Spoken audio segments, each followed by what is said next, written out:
Welcome back to another edition of Budget Talk. And I am joined today with Alex Van Driel, who's our IT manager. Welcome to the show, Alex. Oh, thanks.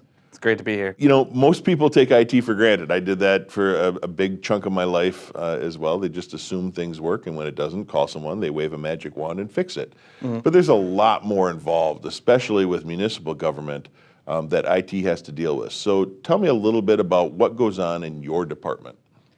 Well, my department handles IT for all of the city of Stevens Point, so everything from City Hall to the police, fire, public protection, and public utilities. So on the day-to-day, we're solving problems for end users, trying to keep them up and running, and then planning out strategies for the future to increase security, keep everything safe, and keep everything running smoothly. You know, and IT has become a pretty decent sized chunk of our budget because technology has advanced so much in the last 20, 30 years that you're almost lost without it. Tell us a little bit, without giving out secrets, of course, but how many end user computers do you have? The variety of computers, because you have desktops, you have laptops, mobile devices, the tough books, and the squads and ambulances. Right. Talk about that. I'd say, well, I know that we have a little bit above 250 end user devices on our network that we manage, and probably that's mostly just computers, tough books, what you'd consider a standard computer. We have a bunch of other tablets and personal devices, as you mentioned. On top of that, we also have all the infrastructure requirements for making the network work within the city. And the software licensing, all the Definitely. different pieces of software that we have, from the word processing and spreadsheets and databases, to all of the department-specific software that you have. You have specific software for the police department or the treasurer's office or community development. What amount of your time is spent installing and maintaining and troubleshooting those? Between myself and our one employee, Jake, in the department, it's a good chunk of our time is spent, installing, setting up new devices, configuring things for users. We've taken some steps in recent years to sort of automate some of that, but it definitely still is a good chunk of time that we spend on those things. And managing the end users, I can't even begin to count. I know how many emails I get in a day. But I can't imagine what that is citywide, and then the fact that we have to back everything up and archive it. Talk about a little bit about that process, and because we are a municipality, being required to keep records of all of these things. Yep. Recently we definitely have kind of increased our storage capacity and our storage infrastructure to kind of keep up with the increasing technology needs and space needs of everything. In the police department, we have body cam, squad cam footage that needs to be saved to a server and backed up. We have city cameras around the city for public protection, and that stuff needs to be stored and backed up as on top of all of our emails and files that we have. So it definitely does take up a good amount of space. And that's something that only increases as time goes on. Sure.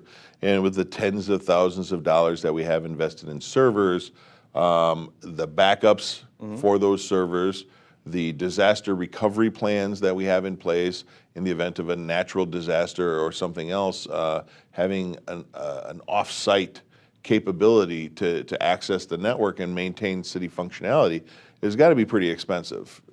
Yeah, it definitely does get up there, and some of the main things recently have been increases in security.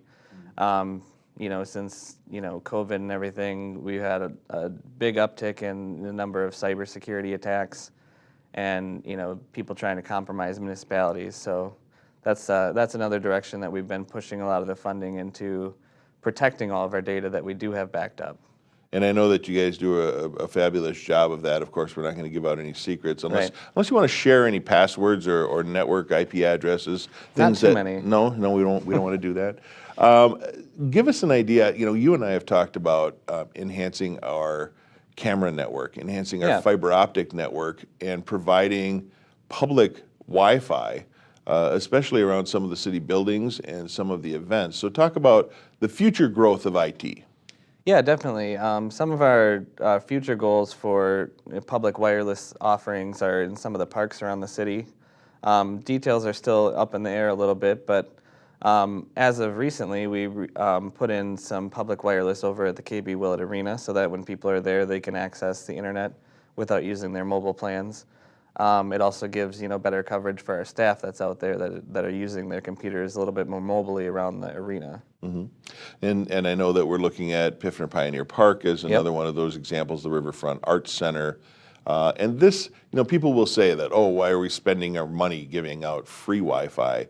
But it's more than that. It's the city staff that uses it as well in Right. those areas, providing a safer environment, but it's also providing a service, and that's what we do. Same with, trash Right. pickup and things like that, is being able to provide those services for people. Yeah, and Pioneer Park's one of our main objectives for the park Wi-Fi systems because kind of like the one that we had put in on the square a while ago for the farmers market that I think you spearheaded. Yep.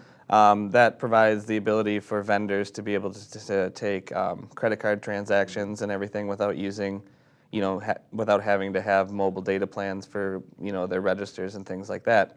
And having that kind of offering at Pioneer Park would make things like Riverfront Rendezvous run a little bit smoother, things with the ATMs and, vendors there being able to charge cards instead of just taking cash. Right, and that helps the city as well because Yeah. that's a service that we would use. So yeah, there's a lot more that we're hoping to get with information technology, along with maintaining everything we have, which has got to be quite a challenge. Anyway, I remember when I first got elected that we were running on desktops with 2 gig of RAM and Windows 98. Now we weren't that bad, Yeah. but things like that. So. How much work is involved in all of the different licensing? And I don't know if you have a number in your head right now of how many different software licenses that the city has to deal with or contracts for service from all of these Yeah. providers.